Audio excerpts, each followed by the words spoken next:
ओम महागणाधिपत्ये नमः। ओम ऐं सरस्वत्ये नमः। मेरे सभी मित्रों का एक बार फिर से स्वागत है वैदिक एस्ट्रोलॉजिकल नॉलेज कार्यक्रम में, और मैं हूं वैदिक एस्ट्रोलॉजर मयंक शर्मा। मित्रों, जैसा कि आप जानते हैं कि हम इस कार्यक्रम में अभी तक ज्योतिष की काफी चर्चा कर चुके हैं, और आजकल हम कुंडली के 12 लग्नों की एसेंडेंट्स की चर्चा कर रहे हैं। एक छोटा सा अंतर मैं आपको बताना चाहता हूं मित्रों, जो आपके लिए जानना नितांत आवश्यक है, वो है कि लग्न और राशि में क्या अंतर है। मित्रों, 12 राशियां होती हैं, ज़ोडिएक साइंस होते हैं, एरिस टू पाइसिस, मेष से लेकर मीन तक। आपके लग्न में जन्म के समय इन 12 राशियों में से कोई भी राशि हो सकती है, परंतु यदि कोई आपसे कहे कि आपकी जन्म की राशि कौन सी है, वो राशि होती है जिस भाव में चंद्रमा विद्यमान होता है। कहने का क्या अभिप्राय है कि आपकी कुंडली में 2 इंफॉर्मेशन हो गई, 2 जानकारियां। पहली जानकारी, आपका लग्न कौन सा है, वो मेष से लेकर मीन तक कोई भी हो सकता है। दूसरी इंफॉर्मेशन हो गई आपकी राशि कौन सी है, वो राशि हो गई जिस भाव में चंद्रमा है। लग्न अलग हो सकता है, राशि अलग हो सकती है, और लग्न और राशि एक भी हो सकते हैं। अगर चंद्रमा ही लग्न भाव में पहले भाव में बैठा है तो आपकी राशि और लग्न एक ही हो जाएगा। उदाहरण के लिए, आपका कुंभ लग्न में जन्म हुआ है, एक्वेरियस एसेंडेंट में, लेकिन चंद्रमा आपकी जन्म कुंडली में वृश्चिक राशि में था, तो आपका लग्न हो गया कुंभ और राशि हो गई वृश्चिक। तो अपनी राशि जानने के लिए चंद्रमा की पोजीशन देखिए, चंद्रमा किस राशि में किस भाव में विद्यमान है, और लग्न जानने के लिए पहला भाव देखिए कि उस पहले भाव में कौन सी राशि है, वो आपका लग्न होगा। तो मित्रों, आज हम बात करेंगे मिथुन लग्न की। जब कोई व्यक्ति पैदा हुआ था उस समय पूर्वी क्षितिज पे, ईस्टर्न होराइजन पे अगर मिथुन राशि उदित हो रही है तो आपका मिथुन लग्न हो गया। जेमिनाई असेंडेंट बोलते हैं इसे, कुछ जेमिनी असेंडेंट बोलते हैं, जेमिनाई असेंडेंट। मिथुन लग्न का स्वामी बुध होता है। मित्रों, यदि आपका मिथुन लग्न है तो ये एपिसोड आपके लिए है, ये सारी इंफॉर्मेशन, सारी जानकारियां आपके लिए है। मिथुन लग्न का स्वामी मरकरी होता है, बुध होता है, बहुत ही चंचल प्रवृत्ति का होता है, लेकिन बुद्धिमान होता है। इसलिए मिथुन लग्न में जन्म लेने वाले व्यक्ति बुद्धिमान होते हैं, व्यवहारिक होते हैं, क्योंकि ये वायु तत्व राशि है तो इंटेलिजेंट होते हैं, नो डाउट, और जीवन में उच्च शिक्षा प्राप्त करते हैं। मिथुन लग्न में जन्म लेने वाले अच्छी शिक्षा प्राप्त करते हैं। इनके कन्या अधिक होती हैं, पुत्र भी होने की संभावना है, परंतु कन्या संतान के रूप में कन्या की प्राप्ति अधिक होती है। मिथुन लग्न वाले बहुत ही चंचल स्वभाव के होते हैं। यदि लग्न में चंद्रमा है तो ऐसा व्यक्ति एक स्थान पर निश्चित नहीं बैठता। He continues to travel, he continues to move on from one place to another. मिथुन लग्न में चारों केंद्रों के स्वामी होते हैं बुध और बृहस्पति। जी हां मित्रों, मिथुन लग्न में पहले और चौथे केंद्र का स्वामी बुध होता है, और 7वें और 10वें केंद्र का स्वामी बृहस्पति होता है। मिथुन लग्न के लिए बाधा कारक ग्रह होता है बृहस्पति।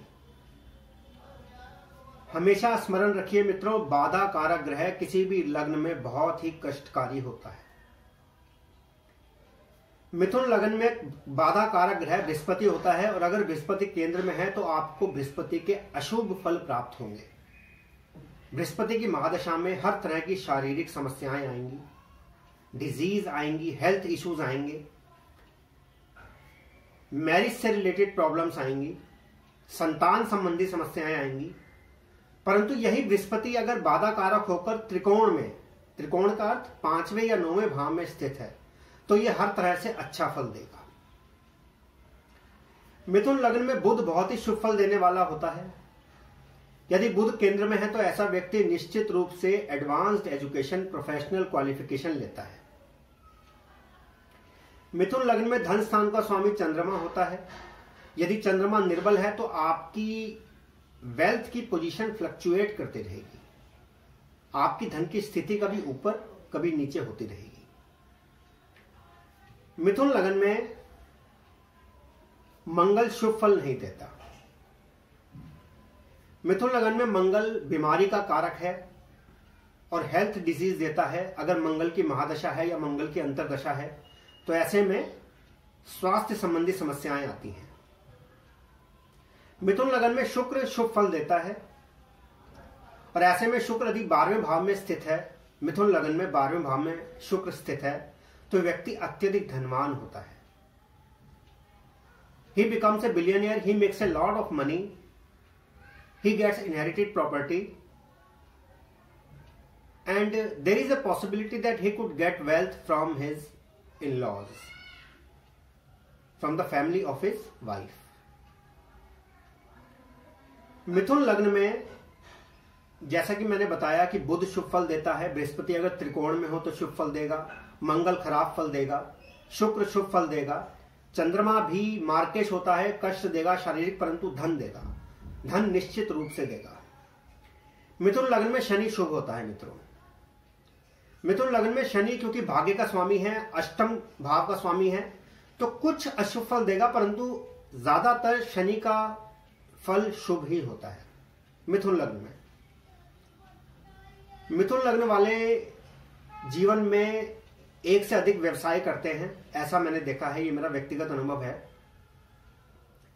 दशम स्थान का स्वामी बृहस्पति है, द्विस्वभाव राशि है, ड्यूअल साइन है 10th हाउस में और लग्न में भी, तो ऐसे में व्यापार भी व्यक्ति कर सकता है और मल्टीपल सोर्स ऑफ इनकम ऐसे व्यक्तियों के होते हैं। मिथुन लग्न वाले अब कौन कौन सी रेमेडीज, कौन कौन से उपाय करें जिससे उनकी भाग्य की उन्नति हो। तो मित्रों, मिथुन लग्न वाले अपनी कनिष्ठिका उंगली में लिटिल फिंगर में पन्ना धारण करें, स्वर्ण में, गोल्ड में पन्ना धारण करें 6.25 रत्ती का, बुधवार को शुक्ल पक्ष में प्रातः काल सुबह 6:30 से 7:30 के बीच में शुक्ल पक्ष में पन्ना धारण करें बुधवार को, तो अत्यधिक शुभ फलदायी होगा, अत्यधिक शुभ फल प्राप्त होगा।